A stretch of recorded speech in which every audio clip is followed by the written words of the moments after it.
Maine is moving closer to building offshore wind turbines here on land and then towing them out to federal water. And while it's still a few years from reality, there are groups calling attention to what they see as big concerns about ocean wind. News Center Maine's Jack Mulmud explains.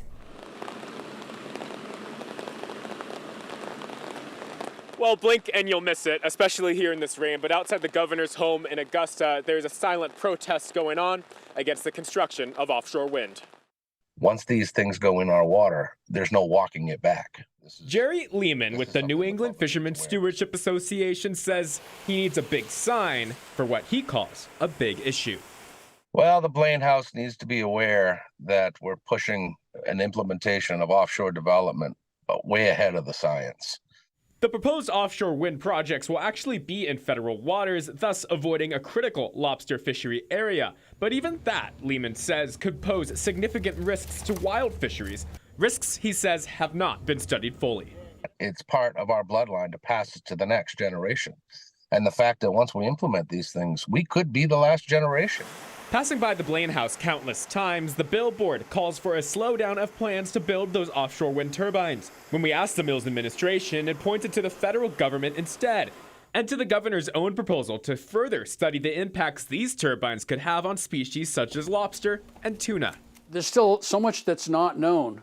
It's gonna come. For years, looking at those impacts from offshore wind has included the input of fishermen like Bob Humphrey. Most fishermen, commercial and recreational, would agree.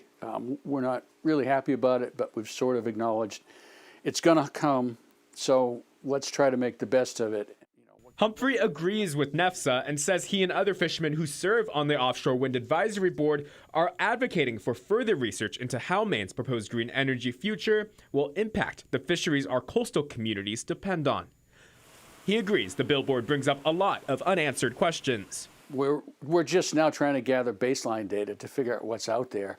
And while the recent moves, like the passage of LD 1895 in this year's legislature, create the pathway for new energy sources for Maine, Humphrey says we still have some time. Unless they can find a way to fast track it, it's years. Showing while this project is moving forward, it's doing so at a slow crawl, with plenty of time to read the fine print.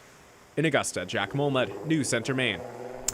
NEFSA did put out a compilation of research articles that show some of the potential harm offshore wind could cause to wildlife.